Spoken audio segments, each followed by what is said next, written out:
What's up YouTube, it's GhostRider15 here, back at it again with my first Tengu format video. That's right, Tengu format. So I've noticed that Tengu format is slowly starting to get more popular lately. So I decided to give it a try, and I decided to play the Catsith deck. I managed to win a very small tournament with it. So without further ado, I'm going to give you guys a deck profile. First off, of course, you have to play BLS. There's no Chaos deck without BLS. If BLS is legal, you gotta play it. Next up is the 3 Chaos Sorcerers. So Chaos Sorcerers at 3 in this format, and you're playing all lights and darks, so you have to play it at 3. Next up is 3 Spies along with the 1 Descendant. This card's really good to wall up against Thunder Kings. It's also really nice as a 1 card rank 4 Exceed into Utopia.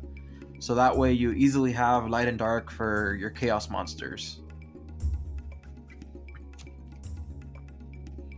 Next up is 3 Tour Guides.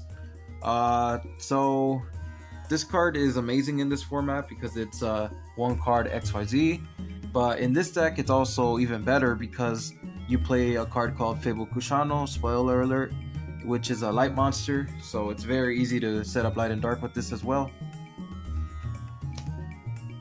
And then along with the tour guides is Sangan. Sangan's really good in this deck because it can search your Fabled cards if you need it. It can search for your hand traps. It's really nice. And then the 3 Fabled Catsiths along with the Fabled Kushano. So this is a really good card in this format, and it combos really well with the Chaos monsters because it's light, and also combos really well with Phoenix Wind Blast. Next up is 3 Thunder Kings. This card's a staple in this format. It's really good. You stop a lot of special summons such as Master Hyperion, you stop BLS, you stop Dark Arm Dragon. This card's really good. Speaking of Dark Arm Dragon, I play the 1 copy. So in testing, it was okay, but there are times when you can brick on it. I might cut it, I'm not sure yet. And then for my hand traps, it's 2 Maxis and 1 Effect Veiler. So I like this ratio because the Veiler is a good card, but not very good. But it is a light monster, so that's great. And Maxi is just really good against agents and the plant deck. For the spells, of course, 3 upstarts. To those of you who know me, I like playing upstart in many different formats. I just think consistency is very important, so I play 3. Next up, more consistency, 3 Pot of Duality. This one's a little conflicting because there are times when you want to special summon, but you have Pot, and it's a bit of a dilemma. I'm not sure if I'll continue playing 3 because it did conflict a lot, but at the same time, it is amazing to draw turn 1 because it sets you up for future plays. I don't know, I think I just gotta keep playing the format to find out if it's worth it or not. And then more consistency is Allure Darkness. There's gonna be times when you have cards like Chaos Sorcerers in your hand turn 1 where you can't really do much. And Allure just speeds you through the deck, and it's also really nice with Levier, the Sea Dragon. That way you can banish a monster and revive it back. And then the staple trinity of this format is Monster Reborn, Dark Hole, and Heavy Storm. All really good cards, all staples.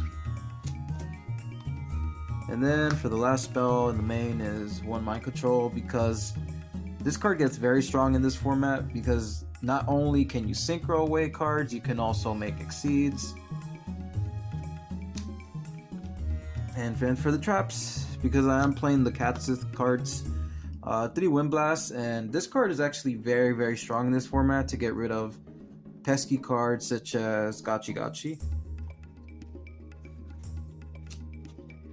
And then 2 Solemn Warnings along with 1 Solemn Judgment.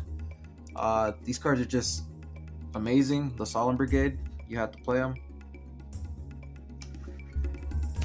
So yeah, that's it for the main deck. 40 cards exactly. No more than that. And then for the extra deck, I'm playing for my level 4s. I'm playing the Armory Arm and the Fabled Unicorn.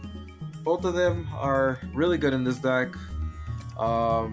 Fabled Unicorn can stop so many things. It can even stop Super Poly because of the way it's ruled. And then for more level 5s, Fabled Ragan and Alio Justice Catastrophe. The Fabled monster is really nice when you're in a top decking situation. You can draw 2 cards, and Alio Justice Catastrophe, it's just nice to beat over anything that's a non-dark monster. And then for the level 6 monsters, I only play 1, Brionic, the best one. For level 7s, we have Arcanite Magician and Black Rose.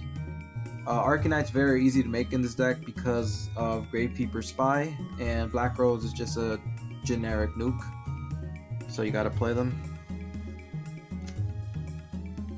Then for my level 8s, I have Stardust Dragon and Scrap Dragon. Both of them are very strong. I really like the Scrap Dragon effect to pop stuff. You can pop like a Sangan or something, get a +1. It's really nice. And then for the only level 9, which is broken in this format, is Trishula. Just being able to banish anything from the hand, the field, and the graveyard. Non-targeting is great. And for the Exceeds, I have Levier the Sea Dragon. This is the card that lets you revive banished cards, so like I said earlier, it combos really well with Allure of Darkness. And then the next one is Leviathan and Utopia, along with, I'm currently proxying these because I don't have them, but it's basically just one more copy of these guys. But yeah, I'm gonna get them pretty soon.